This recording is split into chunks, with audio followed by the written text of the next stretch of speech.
রাসেল ভাই, তোমার বাড়ি থেকে কল এসছে, কথা বলো। হ্যালো। শুনো ভাইয়া, সামনে মাসে আমার বিয়ে ঠিক হইছে।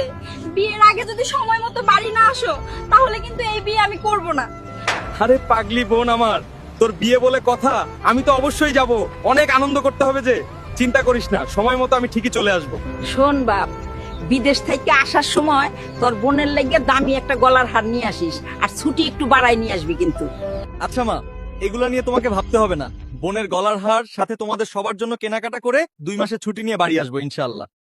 স্যার, আমার ছোট বোনের বিয়ে, আমাকে দেশে যেতে হবে, তার জন্য 2 মাসের ছুটি লাগবে। আচ্ছা, তোমার 2 মাসের ছুটি মঞ্জুর করা হলো, ঠিক সময় ফিরে এসে আবার জয়েন করো।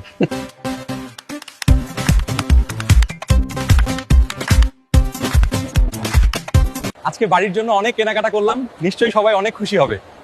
কতবার বলছি রাসেলকে বিয়ের কথা বলার দরকার নাই, এখন পর্যন্ত ঋণের টাকাই শোধ হয় নাই, এর মধ্যে 2 মাসের ছুটি নিয়ে বাড়িতে আসবে, বিয়ের মধ্যেও কতগুলো টাকা খরচ হবে। কিরে, তুই যে 2 মাসের ছুটিতে বাড়িতে আইবি, প্রতি মাসের 50,000 টাকার কিস্তি কেমনে দিবি? বিয়েতে 4 লাখ খরচ হবে। এগুলো যদি সামলাইতে পারোস তাহলে দেশে আয়, আমার কোনো আপত্তি নাই। আর সামান্য বিয়ের জন্য এত কষ্ট করে আসার দরকারটা কি শুনি? বাবা, তাহলে এই মুহূর্তে বাড়িতে না যাই, তাহলে বোনের বিয়ের খরচের টাকাটা পাঠাতে পারবো, লোনটা শোধ হলে পরে না হয় বাড়িতে যাব। ভাইয়া, তুমি তো আমার বিয়েতে আসলে না। কত আশায় ছিলাম তুমি আসবে বলে। আমি আর কখনো তোমার সাথে কথা বলবো না।